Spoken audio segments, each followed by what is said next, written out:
And producers were, this was the angriest response I've ever gotten to any producer related tweet. And I was giving out information.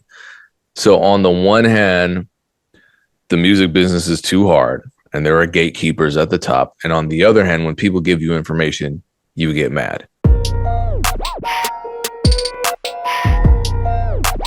Damn. What's going on? It's the Music Entrepreneur Club podcast. That threw me off. I don't even know what that sound was. Was it a sneeze? By me? I don't know. I'm muted, so I mean I cleared my throat, but I was on mute. That's crazy. There's a ghost with allergies haunting Dame's studio. Then I guess. How are you guys feeling?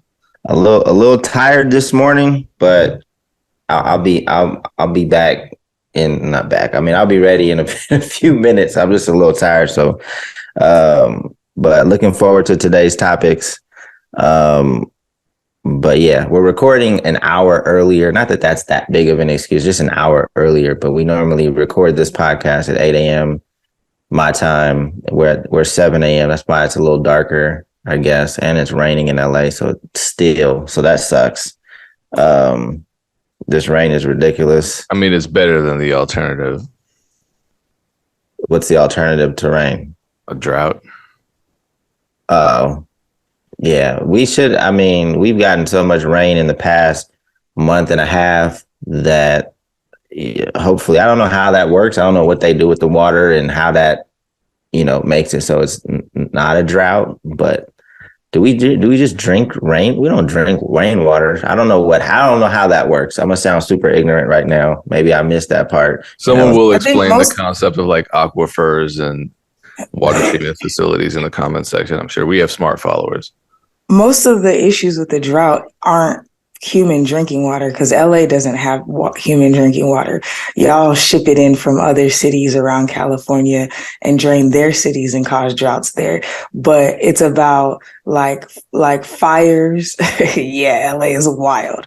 It's about fires and like the actual land, crops, animals, different things like that. That's the biggest implications of drought currently in America when it comes to places having drought. And LA has a lot of drought issues. So I feel like I'm with Payne. I feel like I know it's annoying, but this is probably beneficial in the long run. I guess. But, the way that our infrastructure was built was not, I don't know what the ramifications are. Like if it continues to rain like this, I've definitely noticed a lot more potholes already. So what's the implications on our infrastructure that wasn't built for this type of weather? So anyway, let's move on to music because I know music a lot better than weather. Even though Erin just displayed her excellence once again.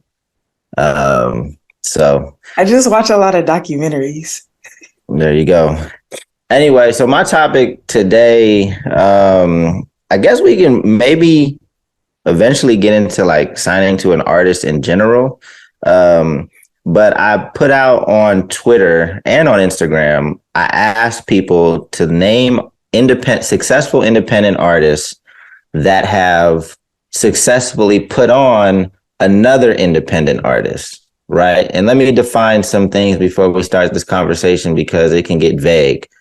Some people are like, some people think that if an artist gets featured in another song and just because they found out about that artist because they were featured in a song like that put them on. Like to me, putting somebody on is not just giving them a look. Like there's not any independent artist in the world that I've seen that can give an artist one look and put them on. To me, it has to be like maybe Drake can do that. Like maybe one thing Drake does can give an artist an opportunity.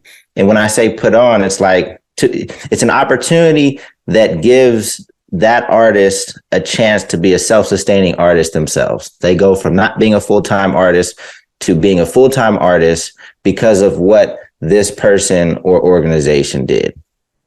So like one look is not going to do it. Just because you found an artist that was featured on, a Currency album doesn't mean that person was now put on. That's just, they got you as a fan. They didn't put them on.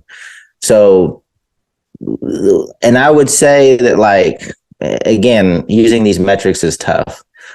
Going back to our previous conversation, you know, you kind of have to get an artist to around 500,000 monthly listeners to be put on. You know, I just kind of want to define some things before people, you know, because sometimes people were like, oh, I think somebody mentioned like Nipsey Hussle and putting on, what's the cat's name? Damn, I forgot his name. But then I looked and, like, you know, some of the artists that people were saying were put on, I clicked to their like Spotify and had like 50,000 monthly listeners. And they might be full-time artists even with just 50,000 monthly listeners, but I doubt it. They have to be doing some other stuff, because it's definitely not coming from music, unless they're getting like hella sync placements and, you know, selling a bunch of merch. But a lot of the people that said were put on had very low numbers on Spotify and on social media. So that leads me to believe that they're not yet a full-time artist, but they might be if they're an outlier. I also feel like the definition of put on, that's why I asked you specifically, because when people are like, oh, da-da-da got on, da-da-da got on, I'm like, okay, what does put on mean? And nobody can ever clearly define it for me. And you said somebody who's making a full-time living off of that cosign, essentially. So I think that's super dope, because it's a clear definition. And I think, to me, I agree, that's what put on is. If your cosign, your feature, your business can get an artist to full time. I think there are a lot of people who watch us and listen who are in the industry and understand what we're talking about. I think there are a lot of people who watch us and comment who aren't quite necessarily, this is no flack, but they're not where we are. So their understanding of the industry and what it takes to survive in it is different. So again, when we talked about discovery mode and there were people commenting about 25,000 monthly listeners or 10,000 monthly listeners, I'm like, hey, respectfully, this conversation isn't for you yet. You just got to get your weight up, you know? And then I think for a lot of artists who have 5,000, 10,000, 1,000 monthly listeners, 50,000 consistent monthly listeners, even 4 or 5 years after somebody had a feature with somebody, may look like prosperity to them. That may look like, oh, they are definitely on because they didn't have anything before this. And when they got the cosign, they got 500,000 streams or 250,000 monthly listeners for 2 years. And they may have dropped down, but they're on. And I'm with you. I disagree with that. I think on is getting on in that place and then going up from there. I feel like if any artist I started working with was in a digression from the place that I started with them, then I have not done my job as a manager. So I feel like if you're claiming that some artist put somebody on, if they're in a digression, granted, the artist could have gotten their own way. I have artists who could be way bigger who are in their own way right now. But I'm saying if they're still affiliated with that person and they've digressed, then I won't agree with that. That's why even Currency was the first person I thought of. But then I started looking through the metrics. I do know that some of the artists that he runs with, some of the creators he runs with, he has helped them start other businesses. Like he's done like a trucking company. He's done like another one of them is like a designer and makes all the Jet Life designs. To me, if you can get somebody into another career or investing their money in something else that provides profitability, to a degree, I'm going to say that Currency put some of his people on. But if you look at all of their music careers, Currency is the biggest music career, and Currency's money isn't really coming from music. It's coming from all the other stuff that he's doing and from live shows. So I will say some of it's money, but I know he does a ton of features, which are great, but his Jet Life crew is not getting the same type of looks that he's getting. So yeah, I really love this topic because I feel like it's so nuanced, but you gave a lot of clear definition for it.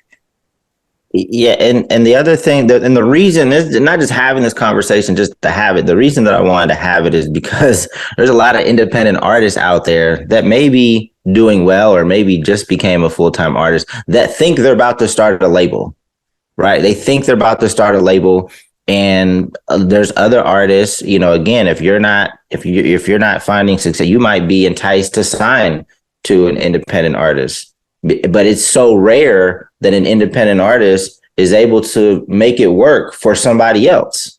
And that's why I'm having this. That's why I want to have the conversation, because, you know, if you are thinking about signing to an artist, there needs to be a lot of things in place for it to give you a higher chance of success. But anyway, some of the why did you only claim indie artists though? I say don't sign to an artist or producer, period. Lil Wayne is an anomaly, period. Like, I say don't sign to an artist or producer. That joint is wild.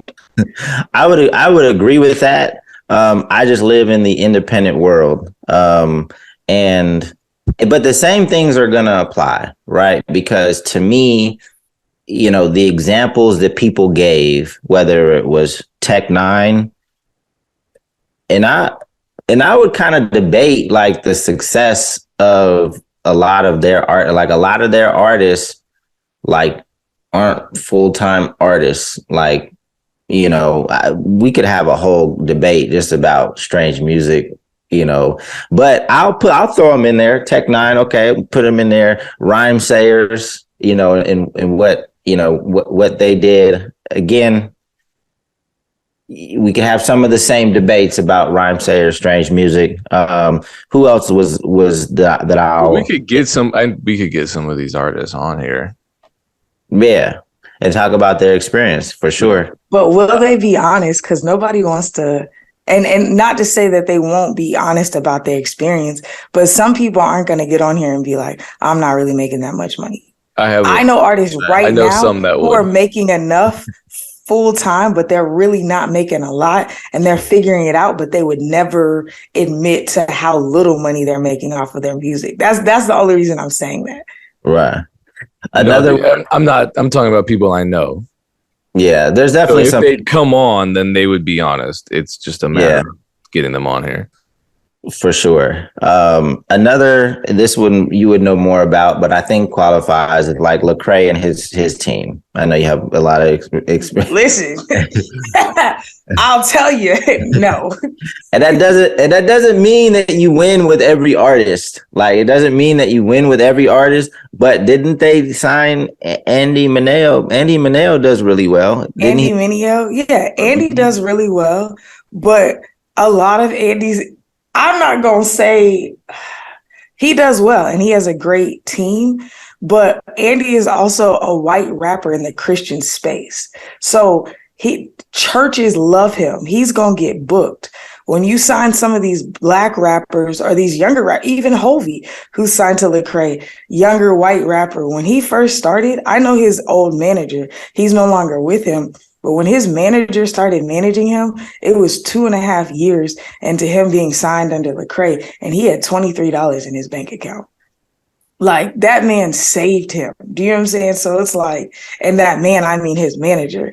I know Wande, my artist, she made 6 figures last year. We only dropped 1 song.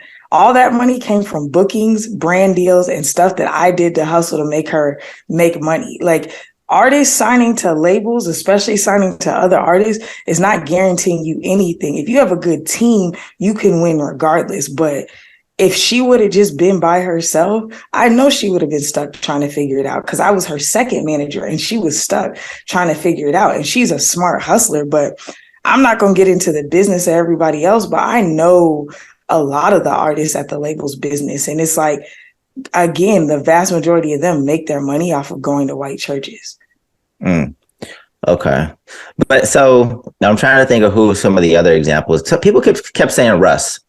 And Russ and La Russell. So Russ and La Russell is not like, he gave La Russell a look, but he did not put La Russell on. Like, Russell was already on. Yeah. And I think he signed, like, I think Russ did announce that La Russell was signed to his label at one point, but I don't think it's exactly that. Like, I think La Russell was going to put out an album. Like, Russ was it's hard talking about these guys because they're both Russ, but Russ was going to help La Russell put out it was like a 1 album deal. That's what he described it. That's the way he described it. And that album still hasn't come out. So I know that Russ got excited, and maybe it was some confusion or something, because Russ did announce that La Russell was signed to his label. But I don't think that's necessarily the case. And Russ did allow La Russell to come out on a show in Berkeley when he was touring one time. But to me, that's a look that's not being put on. Now, we'll give him Caitlyn. It looks like he did put Caitlyn on, because, again, it was like continuous looks and maybe some investment into what she's doing. I don't know what the business is like, but people kept saying Russ, like Russ was just kind of like the person that keeps putting people on. But it appears to me that Caitlyn might be the only artist, and it looks like she's doing well. Didn't she have like some decent? Go ahead, sorry. She had momentum before that, but it does feel so. I think, and I don't think Russ would sign someone who doesn't have momentum. That's right. No one would make that mistake at Russ's level. But I think, and of course I'm just speculating, but I feel like the whole signing is one helpful boost for an artist. But then if you are an artist who is actively and doing so at a high level touring, taking an artist on a tour with you officially is probably the best thing you can do. I think a lot of people are like, well, features and signing, that's how you put somebody on. And it's not. Touring is actual direct exposure to fans. Touring is actual direct income, or it should be rather. And that's, from what I've seen, that's been incredibly helpful. Like Ted Park, who's a close friend of mine, got put on back-to-back tours by two artists that he was working with, very, very different fan bases and different places in the industry. One was Jay Park and the other was Dumbfounded. So he went on back-to-back tours with both of those artists. And granted, that was a busy summer. I would never do that to myself. He did it to himself, and his fan base exploded because he was actually in front of them. And to me, if ever there's going to be a shortcut to an artist, and it's not that like you go on tour and suddenly you're famous. It's you go on tour, and because you're already building your own momentum, you already have infrastructure, you already have a release schedule, you already have consistency. That throws fuel on your fire. If you don't have a fire, the tour isn't really that much fuel, and you really have to ignite that fire yourself, or else you're never going to burn. So Ted had that momentum, and those tours, I would say, put him on in a way. Now, he's another person I would have on the podcast to talk about this, because, I think he would be honest about it as well. He's one of the people that I had in mind. I can't speak on the financial elements, but I know that after that series of tours, his opportunities to make money went up. I think a lot of artists just, and I say this all the time, we all say this, people don't know what the music business actually is. And so from the outside looking in, it's very easy to confuse correlation with causation and be like, all right, this person got put on. You don't know what kind of money people are making, because very few artists who just recently got signed or something changed in their life are going to broadcast if they're not making that much money. And then number two, you don't know what's happening behind the scenes. If you see an artist pop up suddenly, you don't know what's been going on for the previous 5 to 10 years in their journey. They're brand new to you. So it looks like whoever they're around at this moment is responsible for their success. And that's usually not the case.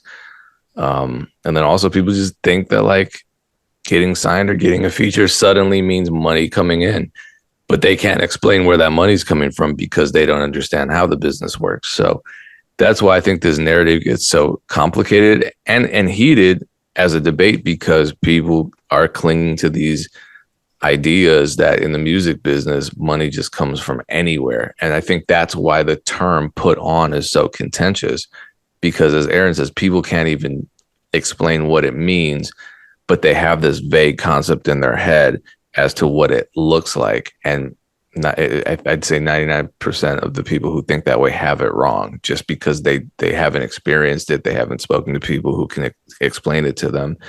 And they just don't have a firm grasp on the systems within the music business that create that, and the habits and the work. So I mean, I would agree, but I would also push back a little bit on, like, I don't even think a tour is going to put you on. To me, what it comes down to, unless it's like a crazy tour, unless you're like, Drake going right on before him and he's shouting you out. To me, it's the infrastructure, right? Like, you got to have a full on infrastructure that's going to continuously give you opportunities or looks, if that's what you want to call them. It's going to continuously give you these. It's probably going to come with infrastructure that provides, some financial investment. And it's going to come with, like, just a lot of support, right? And, it might sound like I'm about to pat Funk Volume on the back, but, like, that's what we provided for, like, Dizzy and Jaren as soon as they came on the team, right? They got an immediate opportunity to get in front of a shitload of fans online continuously tagging them, continuously letting people know, like, who they are, their prior music, what they're about to do with us. They got into our email list campaigns. They got immediately on the road, because at that time we were touring pretty heavy. They were featured on Hobson's album. Like, they got continuous looks, and there was an infrastructure provided to allow our current fan base to really get to know who they are. And they pretty much latched onto them and gave them the momentum for them to start, like, really earning their own fans as well. Right. So to me, because there were people saying that we put Futuristic on, I wouldn't say that. Like, we definitely gave him looks and he got a lot of fans from our fan base, but I wouldn't sit here and say we put Futuristic on. We didn't do enough to earn that. Or Team Backpack. Like, we didn't put Team Backpack on. We did one cypher with Team Backpack and that did really well, but I don't think we did enough. Like, I can't claim putting anybody on outside of the artists that were actually signed to Funk Volume. A lot of people benefited from what we did, for sure. We gave a lot of looks, but nobody existed within our infrastructure. Nobody else I was working with day to day that I can claim that we put on. So that is what artists need to look for if you were to think about signing with an artist, independent or not. That infrastructure. Are you going to be slid into something that is going to provide continuous opportunities, potential financial investment, and just continuous support so that you can get to a point where you have momentum and become a self-sustaining artist? Well, Dame, let me ask you a follow-up question. Why aren't other labels doing what Funk Volume did for their artists? A lot of times it's the artist's ego. And we were about to have this problem with Funk Volume, and we kind of did. That's why you're never going to see, especially independent artists, let an artist get bigger than them. Tech Nine would never let an artist get bigger than him. I don't think that would happen on Strange Music. I don't even think that would have happened on Funk Volume, because Hop wasn't really a part of, he played, like, I don't think he was ever fully supportive of Dizzy. Never got in the studio with him, never hit him up with any ideas, never volunteered to help him with his videos and make them the same quality as his own videos, never got involved in anything like that. So I think that you're going to have, maybe there's an independent artist out there that understands the longer term vision and allows them to relax their ego and sees the bigger picture. Like, hey, this is still you. Even if you're thinking about it egotistically, like, you can take credit for, this artist's success and they're on your label. But I really think that it comes down to ego. I agree. This is why I say never sign to an artist, period. Because that's exactly every example that you gave that people were saying, oh, this person got put on. My thing is, if they don't believe that this artist can, or if they don't push for this artist to be bigger than them and use themselves as a stepping stone, then you shouldn't sign to them. I don't plan on having kids, but if I did, I wouldn't want my kids to stop where I stopped. I'm like, this is where you start. So it's like when artists sign other younger artists, most of the time, it's so that the younger, smaller artists can push them up. They're not looking to push the younger, smaller artists up. If they were, it would look a lot differently. And I'm going to refrain from saying anything that would get me in trouble and get me a soundbite. But you can look at the people that I'm working with and the way that they do business, and the only label that we have an affiliation with. If the case was the push was like this instead of like this, then things would look different. They don't look that way. And that's why I have to be very frank with my artists. Like, this is a temporary situation. This is not your home. We're paying rent here. You know what I'm saying? Because artists can't get over themselves enough to say that my legacy should outlast my impact as an artist. It should be my impact as a business person, as a mentor, as an encourager, as somebody who is funding the future of music. But they don't look at it that way. You are somebody who can help them go to the next level, and then you become competition. That's why when people start signing people and other people get to a certain size, everybody ends up leaving the label. It could be the other smaller artist whose ego is like, I'm too big for this. But if you've never had to fight for what you have, you wouldn't think that way, because you could be like, oh, there's room for both of us here. But that's neither here nor there. But I'm telling you, I so agree with this. You don't sign to another artist because their ego is too big. There's a collective that we used to work with that we no longer work with. The reason everything went to hell with that collective is because the lead guy in the collective had such a big ego that he couldn't see anybody outside of his purview. Even his business team, he didn't want us to have more control than him. He didn't want us to. And so now he indoctrinated everybody else in the collective. All he's doing is letting them push him up. I guarantee you he's going to sabotage everything. When the second guy starts getting close to his level, he's going to sabotage everything, because he's not going to want him to get close, because he wants to be the top dog. I have seen this rhetoric so many times in music that it's not even funny. So when people say, yeah, I'm going to get on, you're not. Artists can't see past themselves. And respect to any artist that's out there doing it. Once you build something, I don't know what it is. Some of them may be like, oh, I'm interested in helping people. I love people.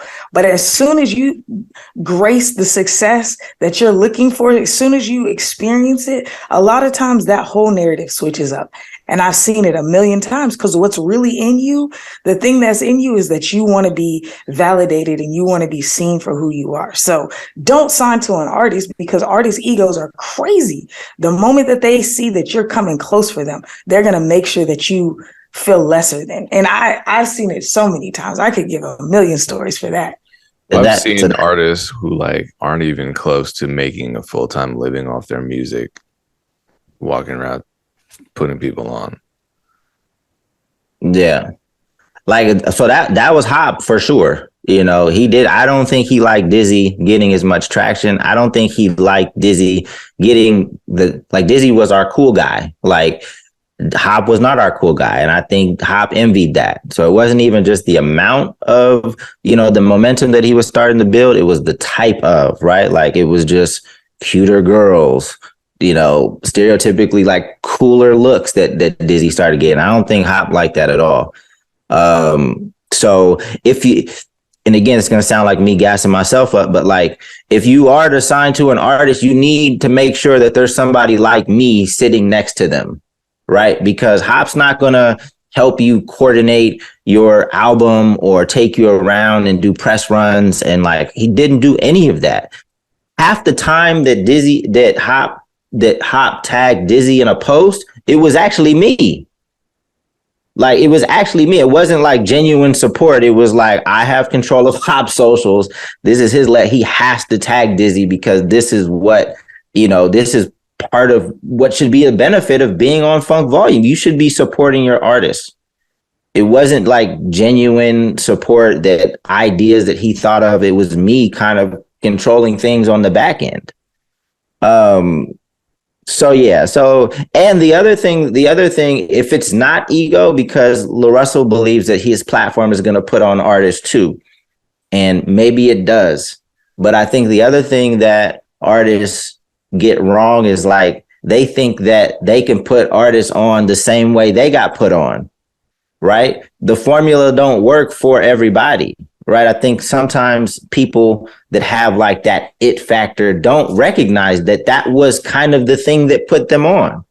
Like I think Russ gives a lot of game, and I think most of it is amazing, is great game. Like I love the sound bites, but I think one of the things that Russ never acknowledges is that I believe that Russ has something that he doesn't acknowledge to his fans, right? He has like that it factor. He has a talent, and he has an it factor that at least I saw in him pretty early, that is not, that other artists just don't have. The look, I feel like a part of what Russ' appeal is, especially to women, is his look. Like he's a good looking young guy. He has an appeal to a certain audience that, some other cat coming up is not going to have.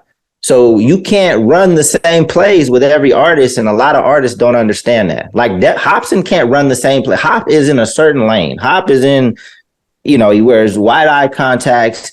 It's, he's a dope rapper, but he's got a certain sound. He's got a certain look. He's got a certain story. That same play is not going to work for everybody. The same play, it didn't work for Dizzy. I mean, he grabbed a lot of fans for Hop, but Dizzy had to do different things. Dizzy put out a lot of music.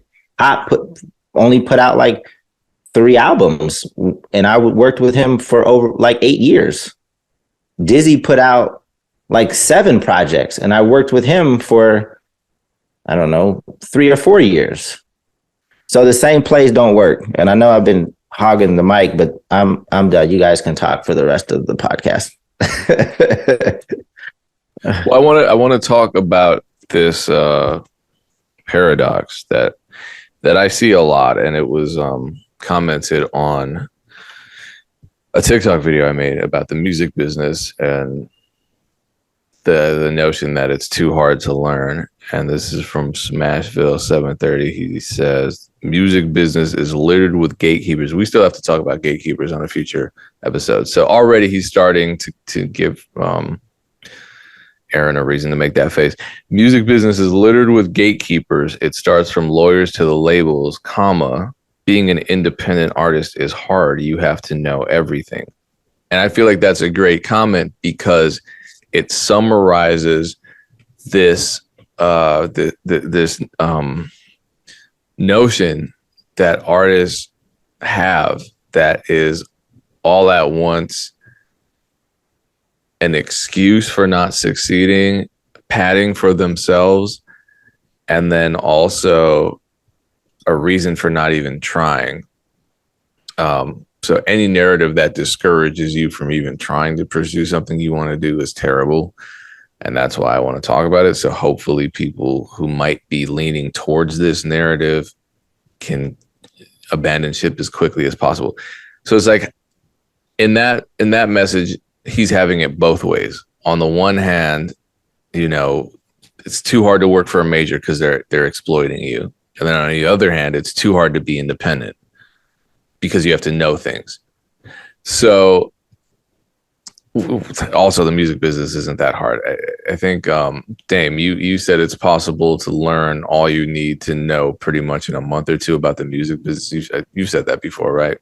I would say less than that. I could sit down with you for 2 weeks, and you can avoid most of the dumb shit that a lot of artists still fall into if you listen and retain. Maybe even less than 2 weeks. Shit, we can sit down for 2 days. Yeah.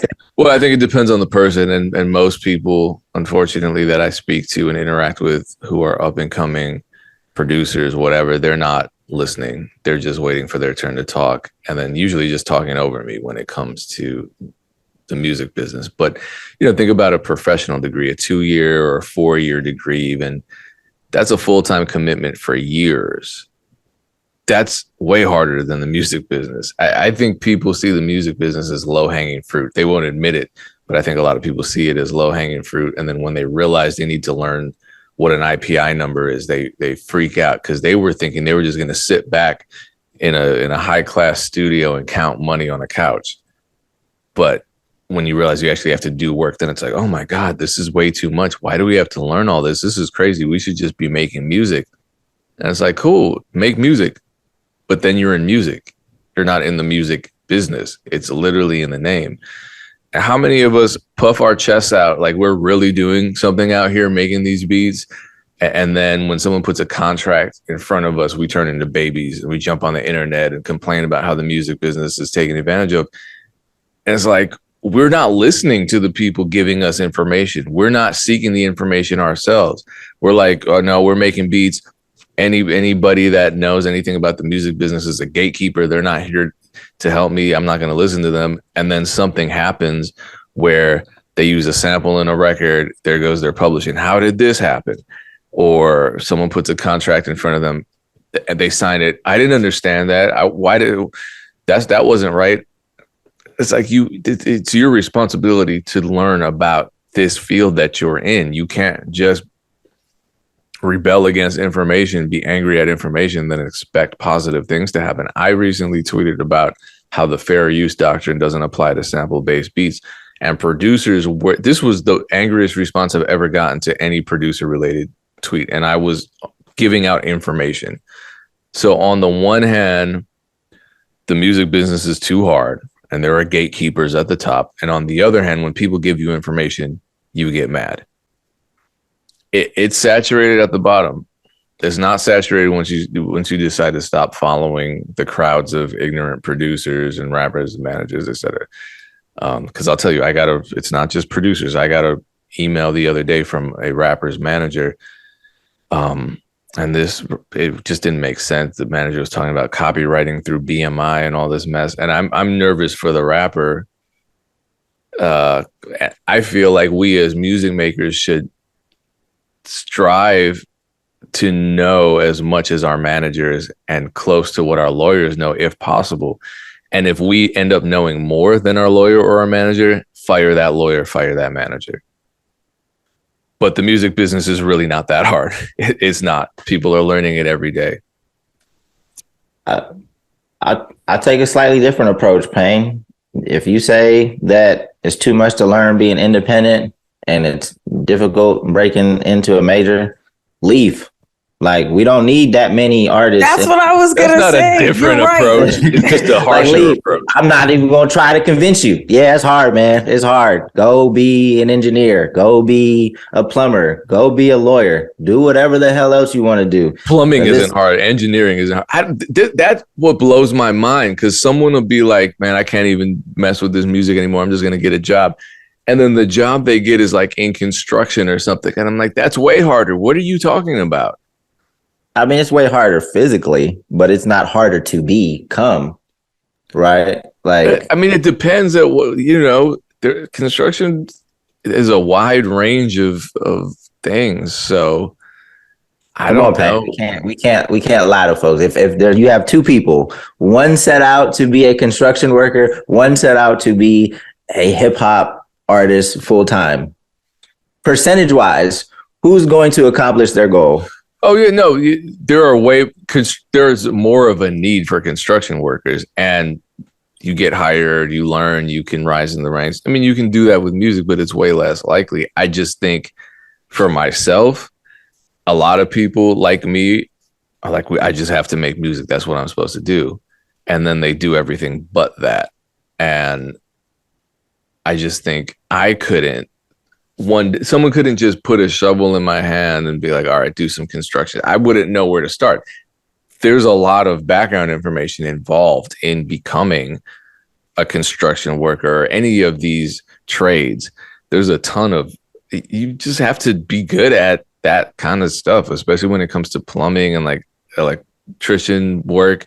You have to know regulations. You have to understand electrical engineering. Like, even though that stuff doesn't require a degree, I just look at that work as more delicate and harder to do well than just like learning that ASCAP pays you performance royalties, and Sound Exchange pays you non-interactive streaming royalties on the master side. Like I feel like it's just way more straightforward. Yeah, but that's what people want, right? People want much more structure. As much as they say they don't, they want more structure and transparency, right? They want, oh, I'm going to be a lawyer. How do you do that? I go to college, I take the LSAT, I go to law school, I take the bar, boom, I'm a lawyer, right? Like it's just a much more structured path. You know the road. Like in music, you don't know shit. You don't know the road. The road goes like this. It goes up, down, peaks, valleys. Like that's much different than saying you want to be a dentist. I would say that being a dentist is extremely difficult. But the one thing that is different is that there's just transparency into what that path looks like. You know how much it costs. You know exactly what you need to do, and that's the difference. But if you're looking for a pep talk, you don't come to me. Like I'm gonna send you straight to school. Like you should just go do this over here. Obviously, you don't really got that fire. That's what I was gonna say. Like if somebody's coming with, oh, this stuff is too hard, I'm gonna be like, you're right. It's a fact. Because if you already think it's too hard before you get on the journey, get on the journey. This shit is terrible. It's hard. And so if you already haven't even started and you want to talk about how hard it is, because I think about this, I said this a couple of weeks ago. If I would have knew what it took to get to this point and to sustain, I would have never done this. This joint is too heartbreaking. It's too frustrating. But also to the gatekeeper notion, we live in the internet era. I think maybe even honestly, even when I first started, there was a bit of gatekeeping because I started in rock music. There was a pretty clear path for rock music. I was a Black woman. There was a little bit of gatekeeping, but if you're smart and you're willing to work, you can kind of get around that. I feel like there's more gatekeeping at a higher level than there is at the entry point. So I think it's super weird. Like, I feel like there are certain opportunities or things that I've experienced even recently that were gate kept from me, so to speak. Like, it's because I'm not really cool with this one person and this other person I didn't get this other opportunity, but this person did. But even with that, that's not keeping me from the industry. That's like that one particular opportunity didn't come to me because this person had influence with this other person and I didn't. Do you know what I'm saying? So I feel like when you first start saying gatekeepers, if somebody tells me that every time artists be like, oh, there's gatekeepers, I'm like, explain. When have you been gatekept? And no one, I mean, absolutely zero people can actually give me a real explanation of a time that they got gatekept. They'll give me some roundabout, this person didn't. And I'm like, okay, if you were in their shoes and you came like this, would you do this for yourself? And then they think about it and they're like, well, but I just feel like people aren't really giving people opportunities. I'm like, you don't know what that person has done for 10 other people in their career. Like you don't know what they're doing. Your assumption is because they didn't give you the green light that they're gatekeeping. Can we talk about this next week? Yeah, you probably weren't prepared. Like the way you talking, the moment somebody is willing to blame another human for their progression is the moment that I recognize that they're not cut out for whatever they're saying they are. Like I'm never going to blame anybody for where I'm at in my career. That's why I had to get to last week. Last week I was talking about how discouraged I was. I had to sit down with myself. I'm like, if I'm not where I want to be, that's on me. Period. That's it. Like there are opportunities that have been taken from me. There are different things that have not happened in my favor for over a decade, but I still got to a new place. If I'm currently not where I want to be, then that's on me. So I have to change my mindset. I have to change up my work ethic. I have to rearrange my priorities. I have to rearrange my mentors. I have to start asking for the things that I want, and I have to think and perform differently. If you want to sit here and blame the music industry or a gatekeeper or how complicated it is to learn, all you're saying is, hey, I am not cut out for this, and that you are waving your white flag. Go wave your white flag away from our platform. Because like Dave said, I don't want to give you a pep talk. Leave. Please. Yeah. The sandbox is full. And for the most part, I don't mind gatekeepers. If I think I mean, because everybody's going to be called a gatekeeper at some point, right? Like they can call us gatekeepers to this podcast. No, we just want to protect the integrity and the quality of our podcast. So we wouldn't just they let do call us that. Yeah, so we wouldn't just let anybody. How are we gatekeepers? I want to talk about this next week. Can we? It just depends on. I mean, there's gates to everything. What is the gate protecting? Like sometimes it's protecting like a huge mansion, private island, and sometimes it's protecting a smaller podcast like ours. It's still cool, but it's like there's hella gates. Like it's just what it is. Well, I want to talk about it next week, but to put things into perspective, right? So there's no schooling, there's no degree that is required to be in the music business. Anyone can jump in at any point. There are no tests. There's no bar exam for the music business, right? Unless we're talking about Royce da 5'9's album. The bar exam for lawyers, number one, law school is what on average like a 7-year thing total of schooling. Nah, law school is 3 years, but you have to do your undergrad first, right?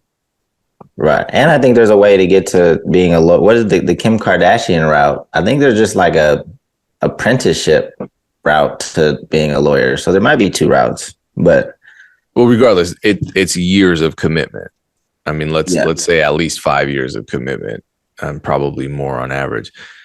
That's a long time to learn something, only to take the bar and it only have a 58% national rate of passing. And then for certain states, including California, it's lower. It's in the 40s, which means the majority of people in that state after years and years of schooling still fail, at least on their first attempts. Think about if the music business had real gatekeeping at the point of entry, where you had to take a test to even be in it. And then after a couple of years of studying the music business, you had to take another test to remain in it and move to the next level. What would the rate of passing be? I like thinking about stuff like this. Estate. Yeah, in real estate. I mean, in virtually every other field, there are all of these actual, people say the music business is full of gatekeeping. Other fields have nothing but gates.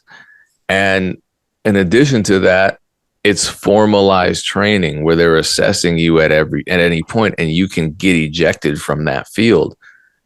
People talking about the music business is so hard. You have to know so much. Compared to what? All these gatekeepers compared to what? If music had these, and I'm glad it doesn't, if the music business had these same systems, at very least, I think we would have similar rates, because you would need to be committed. A lot of people get into music, they do it for 5 years and they're not committed. So they might make a song a month, never put it out. And they're like, I'm a 5-year vet. You're not a vet of anything. You haven't done anything in these 5 years. But because music doesn't have the same systems, doesn't have the same assessment points, people can come in, say whatever they want to say, and then leave after doing nothing and claiming that the whole business is impossible to break into. And then it's just ridiculous. I personally would be a fan of an exam. I think there needs to be some facts. I think there needs to be especially for these executives out here lying to folks. Yeah. I think there needs to be an exam. However, I know if there was an exam, that would start a new scam. It would be like, hey, we can give you this fake accreditation for $100, and fools will be in your DMs trying to sell you a fake certificate. So it's a lose-lose with the music industry. Well, Kaplan would jump on it. Kaplan would capitalize on all those examples. Oh, Kaplan would be, but that would be legit. Like, hey, let me help you study. It's still a scam, though, in my opinion. Nah, I mean, it's just tutorial. Unless it's changed, it's been a very long time since I used anything Kaplan related. So maybe they've gone into, but to me, it was just tutorials. Like, that's fine. But I just know it would be the same people that sell Instagram verification badges that just pivot to now whatever this new certificate is called. And they'd be slanging those for $50 to $1,000 or whatever. Somebody knows some people who've done that with like bachelor's degrees. I think it's hilarious. Somebody told me that somebody tweeted And don't get me wrong, people just be tweeting just to tweet. They don't. People just be saying that people were paying like $10,000 for Instagram verification. Maybe in like the very early. No. As recently as like 4 years ago. Okay, I would have considered that earlier day, like, because that's when like Instagram was kind of popping more. Like, because in 2019, I had a guy reach out because a lot of my artists were verified. And he was like, this man still works in the music industry. I think that he is somewhat of a scammer, but he is a marketer. I'm not going to give many details about him, but he reached out through another contact that I had. Like, we had a mutual contact and was like, hey, I'm trying to talk about this. You know, they have a good marketing budget. And that's what he kept rolling it into, is the marketing budget to get them verified. So their marketing budget was like, I don't know. I think he had convinced them to give him like $10K a month. And this was an independent artist. I was blown away. This dude was like, and the reason I call him a scammer is because a marketing budget at $10K a month isn't crazy. I know a lot of independent artists with teams who do that, but he didn't know like website, he didn't know SEO or any, like, everybody. He would just aggregate all the people in his network to get whatever he needed. So he was just a good talker. He could convince people like, we can do this, this, and this. And so he was like, I probably could give you like $3,000 or $4,000 if you can get my people verified. And I was like, I don't think I can for that rate, because I was just trying to see where he was. All of my people got verified through their labels or distributors. And I was going to be like, just go through your distributor, ask them to get you verified, whatever. But he was like, okay, well, we could probably do like 7,000 or 8,000. I know he was saying that because he wanted to keep some of the budget for himself, but for him to tell me that, and then I was like, hey, I don't think I'll be able to get this done realistically, because I just didn't want to get in the mix of any funny business, especially because he was charging artists to get them verified. But I know that was like a very recent, I consider it recent. I feel like if the pandemic hadn't happened, it would probably have kept growing until last year when they announced, you know, the new segments. But that's real. People were paying 10 racks to get verified. Well, it's out of control. 10,000. I mean, I definitely knew that they were paying that in the earlier days, and I guess whether 4 years ago was early. I know Instagram's been around for a minute now, but yeah, Twitter, man, people just be talking. People listen too. You could just type anything on Twitter and people would just believe it. You know, as long as it confirms whatever they already thought. You know, they're gonna retweet. Like, Twitter's a wild place. I don't know how much longer I'm gonna be on Twitter. Twitter's. I was looking because a lot of times I'll be tweeting about basketball now when the Laker game's on. And then some music tweets here and there. But I need to find the basketball community because I didn't build my Twitter presence with basketball. So don't nobody really interact with me when the Laker game's on. I need to find the Laker or basketball community that's really what's fun to me now on Twitter. But anyway, we can wrap this up. Once again, appreciate you tuning in, and shout out to everyone that's leaving comments, adding to the conversations, sharing information in the comment section as well. We appreciate that. We'll be back same time, same place with another episode of the MEC podcast. Peace.